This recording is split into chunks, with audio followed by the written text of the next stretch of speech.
Olá, tudo bem com você? Aqui é a professora Ana Cláudia Machado Silva da Academia de Radiologia. Você sabe como funciona um tubo de raio-x? Se você tem qualquer dúvida em relação a isso, dos pontos de vista físicos, fica comigo nesse vídeo que eu quero te mostrar todas as etapas. Não está inscrito nesse canal ainda? Já aproveita e se inscreve, porque toda semana a gente tem um conteúdo sobre esse universo das radiações. Então, para a gente começar, a gente deve lembrar que um tubo de raio-x ele é um dispositivo que vai produzir elétrons, que vai acelerar esses elétrons, então vai parar também esses elétrons. Então, vem comigo para a gente ver cada uma das etapas do funcionamento do tubo de raio-x. Então, nessa primeira etapa, o que precisa acontecer é a separação dos elétrons. Então, o que a gente está vendo aí é justamente o cátodo com os seus dois filamentos que estão inseridos dentro da capa focalizadora ou copo focalizador. E os dois filamentos que estão aí inseridos na capa focalizadora. Então, a gente deve lembrar que esses dois filamentos, são feitos de tungstênio, o átomo de tungstênio. E os elétrons estão girando ao redor do núcleo desse átomo de tungstênio.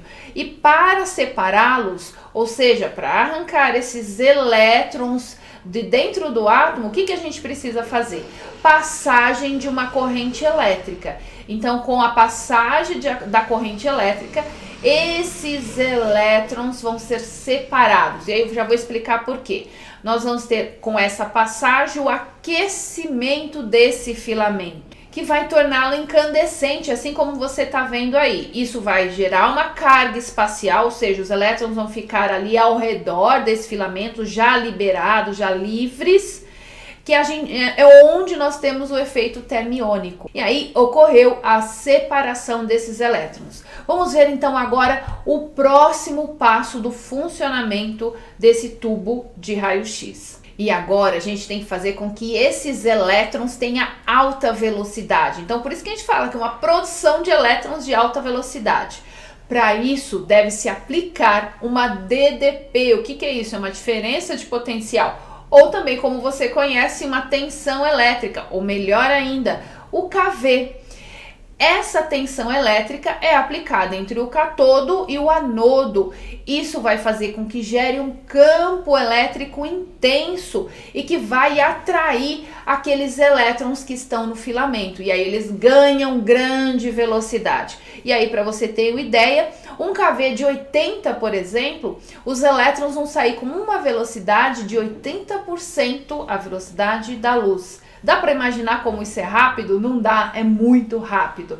É isso que acontece nesse processo de aceleração, quando definimos o kV e esse kV é aplicado. E agora tem um outro detalhe que a gente precisa observar.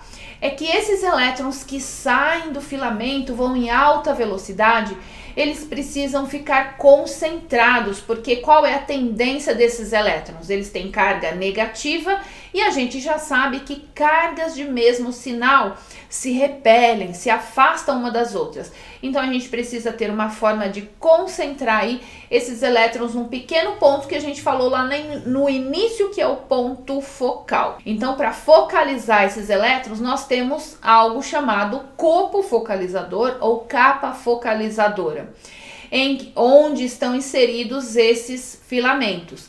Qual a função dessa capa focalizadora? Olha o nome, focalizar. Fazer com que esses elétrons fiquem próximos, muito juntinhos um do outro, para que quando eles colidirem no alvo, a gente tem uma concentração desse número de elétrons numa área bem pequena. Então, tudo isso está acontecendo ao mesmo tempo e a gente está vendo aqui cada uma dessas etapas. Então, ao mesmo tempo que eles vão ser acelerados, eles têm que sair acelerados, mas juntos. Então, quem faz isso é a capa focalizadora. E agora, a etapa final do funcionamento desse tubo de raio-x é justamente aquele momento auge, que é o momento de parar esses elétrons. Então, nesse momento que os elétrons vão ser parados, é justamente o momento que esses elétrons colidem no alvo. Essa colisão transforma, eles vêm numa velocidade, ou seja, eles têm energia cinética, e aí esses elétrons vão colidir no alvo. Quando eles colidem diretamente nesse alvo, também de tungstênio, a energia cinética, ou seja, a energia do movimento, da velocidade lá que eles têm, vai ser convertida, tanto em calor quanto em raio-x, né? É aí que o processo todo acontece. E aí, para a gente ter ideia dessas quantidades, quanto é de calor, quanto a gente tem de raio-x. Então, nesse exemplo aí, trabalhando com 80 kVs, a gente tem 0,6% de raio-x e todo o restante, 99,4% é de calor.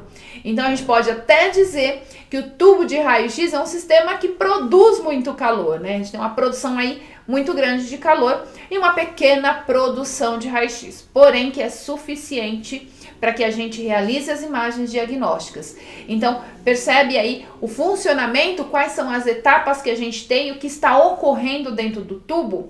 Então, eu espero que você tenha gostado desse vídeo. Qualquer dúvida é só deixar aqui nos comentários abaixo. E eu vejo você no próximo vídeo. Tchau, tchau!